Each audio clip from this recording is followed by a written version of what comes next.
Hey guys, and welcome to what is quite an exciting video because as you can see, Farming Simulator 23 has finally been released. In this video, I'm just going to be taking a quick first look, a few first views, going to give some little bit of feedback in a few things I think can be improved. This was only released today. I managed to somehow get access to it yesterday though, so I'm not quite sure what happened there. Maybe it's because I pre-registered on Google Play. I have no idea, but I've had a little bit of time with it, and they finally done it. They finally made the mobile game that I think a lot of people were after. Now, I said I'd be giving a bit of feedback. The first one is actually on the main screen, because as you can see, we now have a button for options. What is the point in this, though? Because, see, in these games, you get global settings and you get game settings. The global settings adjust everything. The game settings adjust it for a particular save. All of those, both global and game,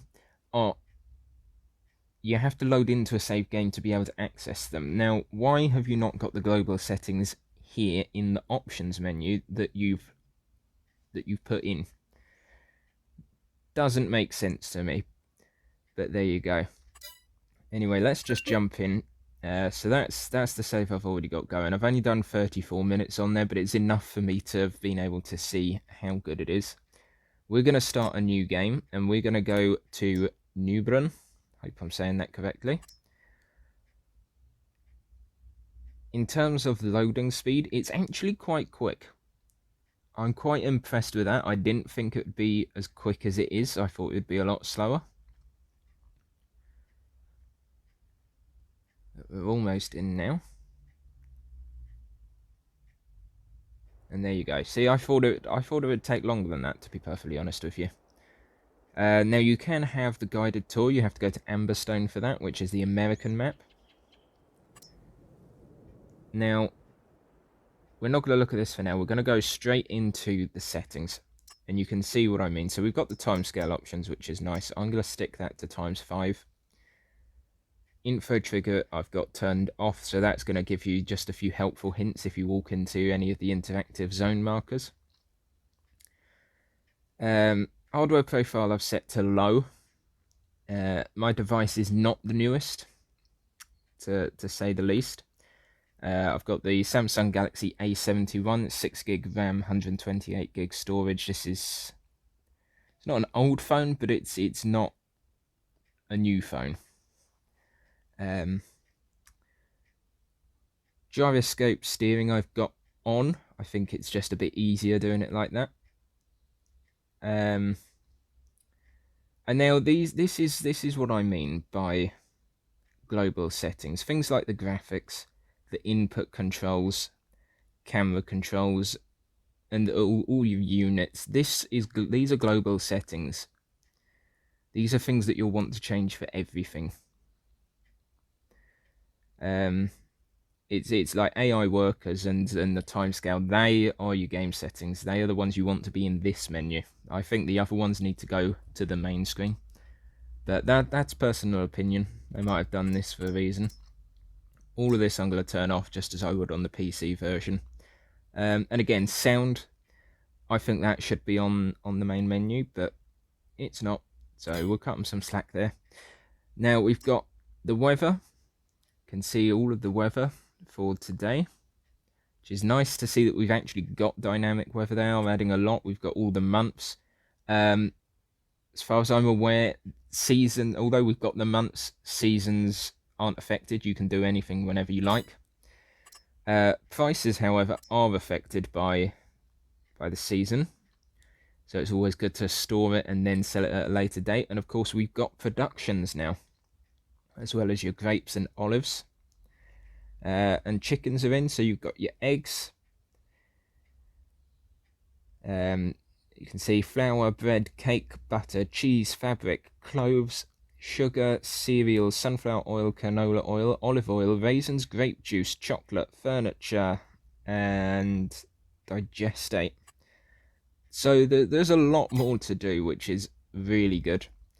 In terms of vehicles, you start off with the Dutzfar harvester and header. You've got John Deere tractor, which we'll take a look at in a minute, as well as the two Massey Ferguson 3670 tractors. And then you'll start off with the smallest cultivator, the smallest seeder, and the smallest trailer in the game as well. You don't start off with any productions. Finances just gives you an overview of everything that's going on for each month. Animals, you actually start off with chickens, but you only start off with 3 of them, which it seems a bit of a ridiculous amount. Only 3 chickens, one rooster and 2 hens. That's little bit of a weird amount to me. I think it would make more sense if it was 10 in total, because they're still going to reproduce. It's just, this just seems like a really weird amount to get it started with. You may as well have just not bothered. But again, that's just that's personal opinion. Statistics, got all the info for what you've been doing. And then back in settings again, productions, obviously we don't have anything, so that doesn't matter. Now we'll go in and take a look at the map. It's quite a nice map. They're actually larger than what I thought. They're larger maps than what I had first thought, which is really nice, really nice. All of the productions are already on the map. You've already got some designated. You've got 1 olive grove, 1 vineyard per map. So in this case, you've got the one there and one down there. You start off with 3 pieces of land. You've got 1 that is ready to harvest, 1 that has been harvested, and 1 that has been cultivated. Ploughing is, of course, now in the game. All of them need ploughing. We do not have a plough, and we're going to get on to why we can't in a moment. We've also got bale and pallet storage buildings, which is really good. That is fantastic. We've got a house now, so we can actually skip the night instead of just speeding up the time like in FS20, or waiting it out like so many people did. And of course we can walk around. Now I have played this a bit on the high setting, and it does look fantastic. I've got it on low just because I'm recording. I can play it a bit higher, but low seems to be best for when I'm recording as well. Vehicle menu, I'm sure everyone wants to see. Nice load of categories. And this is where my next improvement, I think, comes in. You've got a category for coins, for people to be able to buy that. Now, at release for mobile version, you've got vehicles that you have to buy in order to unlock. I don't like that. I think that's very cheeky of them to ask, considering you pay to unlock the game in the first place. And as soon as you get in, there's already stuff to unlock. I'd rather them not have done that, given it a month or 2 to see if they need any bug fixes or performance fixes to be put out, then add these. And even so, I'm not a fan of the way they do it, because if you click on it and you click unlock, it just does it per vehicle, and there's no way to look at all of the ones you have to unlock. You have to manually go in, scroll through, next category, scroll through, next category, scroll through, and just keep going all the way to the end. This is where they could make use of the main screen, have a section for the payware, so that you can go in and unlock it before you come into here, so you don't have to scroll through every single category looking for what needs to be unlocked if you want to do that. I think it just for the user, it would make it a lot easier if they were to do it like that, because otherwise you're going to be spending more time scrolling through what you need to unlock than actually just unlock it and play.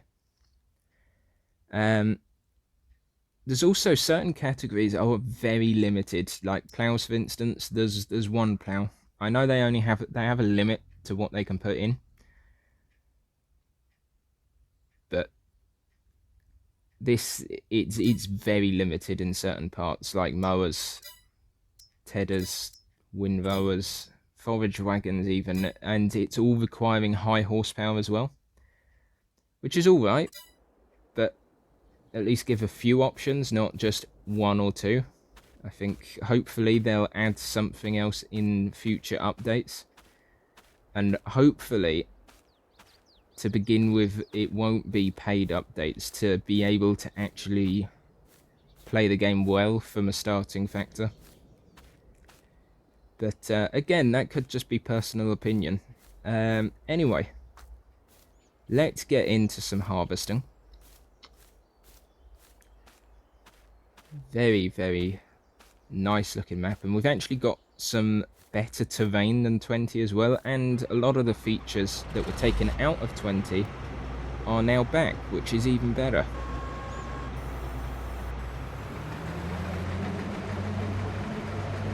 Now we do of course have straw swaths in this. These are turned on automatically depending on the crop.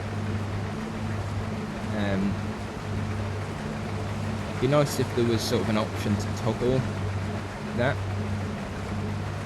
but unfortunately there isn't. It's no big deal with that.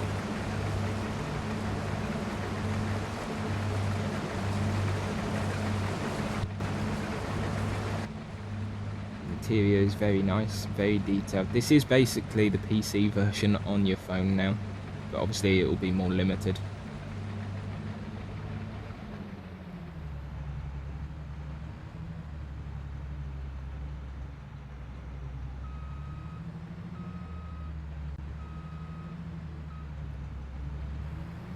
Now, this is the game that I think we were all hoping for FS20. This is what FS20 I think should have been, with all the features from FS18. So the front loaders, or in this one, telehandlers, and you've got the forestry back. You've actually got the items that were taken out for 20 back in this one, which is fantastic to see that they've made a return. They've finally added it back in. 20 I didn't really like. I found where they'd removed a load of features, it was just not as good. I understand obviously it was a massive overhaul turning it to 3D, but it just seemed a bit, I don't know, I would have rather seen it slowly change to 3D over time and still have the features than to just change to 3D and remove the features that made 18 really good.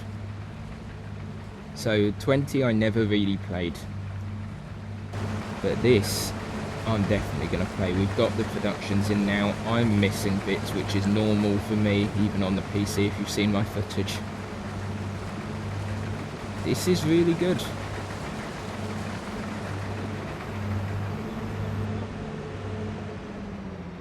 Now, of course, where I've overshot with the swath, I don't think we're going to be able to get rid of that unless we collect it, so we are going to have to pick it up at some point in the future. But as you've seen, there's not a lot of equipment to get us started off with that. They've removed round balers as well. Because I'm sure they were in 18, I'm sure the round balers were in 18. Fairly certain anyway. Maybe not, maybe I'm imagining things, but love to see round balers. Now hopefully the audio is alright for you, because I've dug out my old headset. This is many years old. I replaced it a few years back with SteelSeries Arctis 5. This, I couldn't even tell you what this is. It was literally 20 quid. So hopefully the audio isn't too bad. If it is, I apologise. But yeah, this is just sort of a first look. I will be continuing on this as a series. We'll be doing more gameplay. It's going to be very much this is what I've done gameplay. It will be just, it's going to be mostly unedited footage of me just playing, getting tasks done. I won't be speaking in it, it will just be gameplay sound only. But since this is a release, I figured I'd speak to you all. Let me know your thoughts and opinions of this game. I'm from the UK, it cost me £7, well, it was basically £7, £6.99. So I don't know what that is in dollars or euros or any other currency. Say, normally it'll be something like $8 or $9.99 in dollars or euros, I think, maybe. Probably wrong.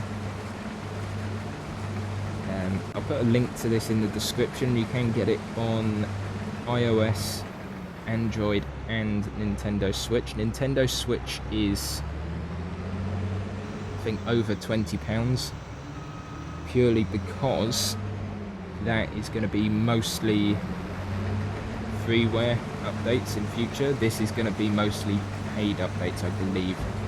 So the vehicles in this that you have to pay for at release to unlock are free in the Switch version, which is why it's more expensive, I think.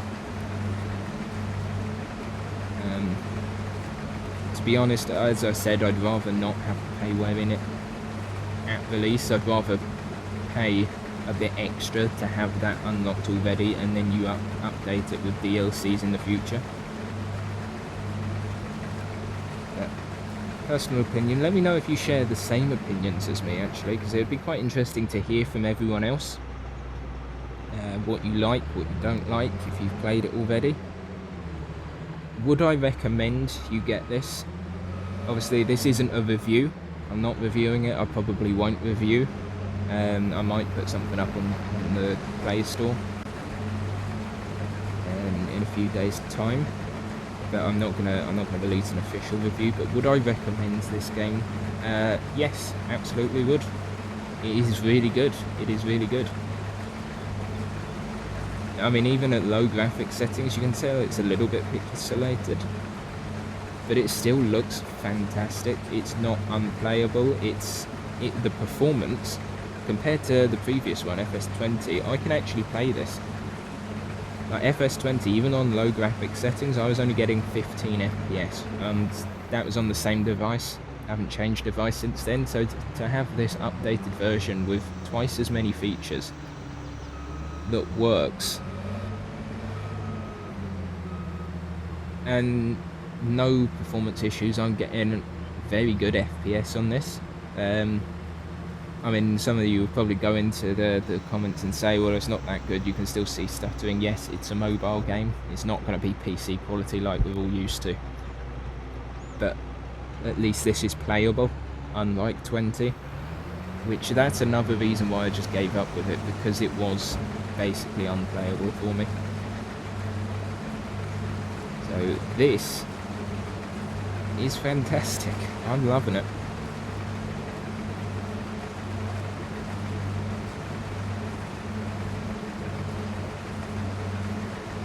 Now we're going to go take a look at the tractors in a minute. Specifically, I think it's the John Deere.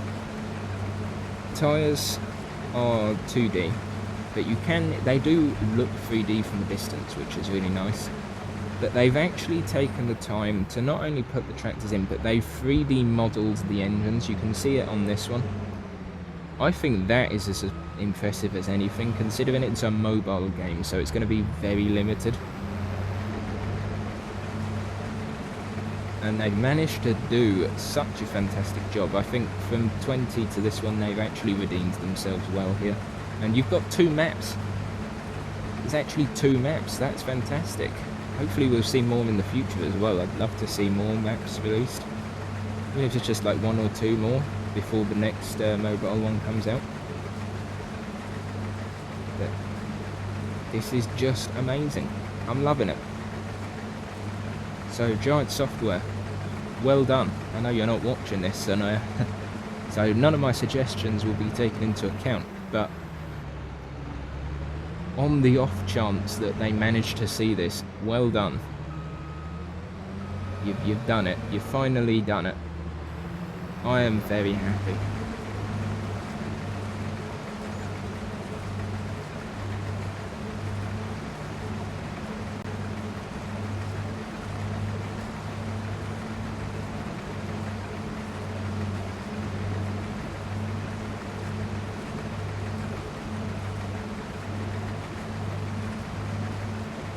I'm not going to get all that in, am I?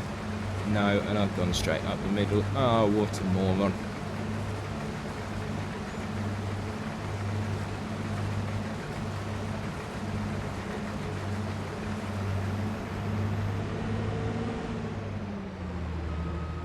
What an absolute moron.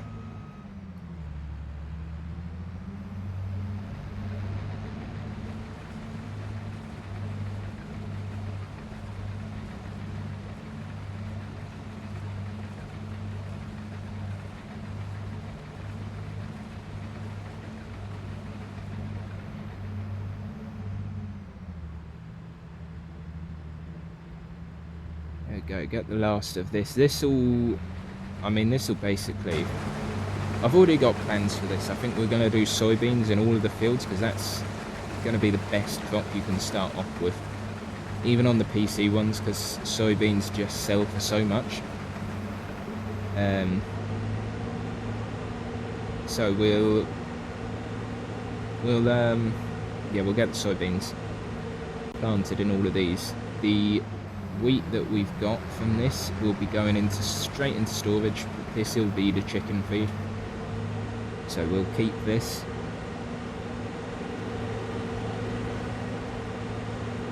That's going to be the best solution. We'll put this lot straight into a silo, why not?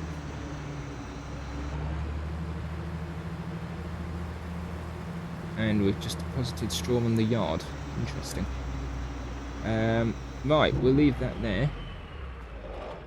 So it doesn't fold up. I don't know if it might do when we take the header off, because we can take them off now. There's header trailers and everything. So I don't know if it folds up when we do that or not. Oh well. There you go. You can see on the Massey Ferguson, you've got the 3D texturing in there, that's just really cool. And you've got the grills that you can see through as well to more modelling. That is... I mean, you go back to 20 and even the other ones, it would literally just be all blacked out. So that's really nice to see that they've put that level of detail in. So let's head over to the chicken coop. Now, all of the animal pastures are put in by default, so you don't place them yourself, which I suppose is fair enough for a mobile game. We head over, so they've got their food now. I think we head to here. So we've got, we can fit 30 chickens in here.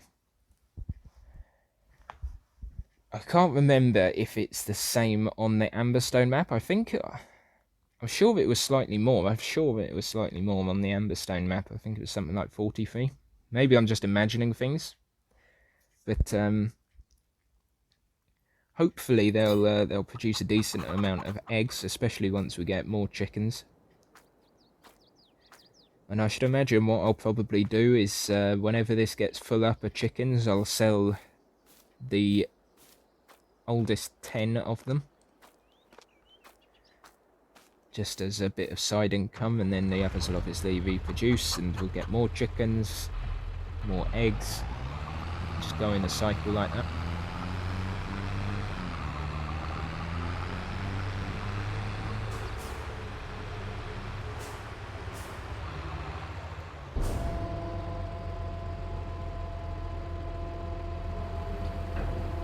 Go into the interior of this. Again, it's so nice to have all these details, because it's not just like stickers put on to represent it, it's actual 3D texturing as well. It's all really nicely done. You've even got the grills up there. And for a mobile game, I'm very impressed. So again, Giant Software, well done on this. I think for this first look, that is going to be it. We're going to end here. yeah, let me know all of your thoughts and opinions in the comments. I'd love to know what you think. And look forward to my series on this in the future. So thank you all for watching. I'll see you next time.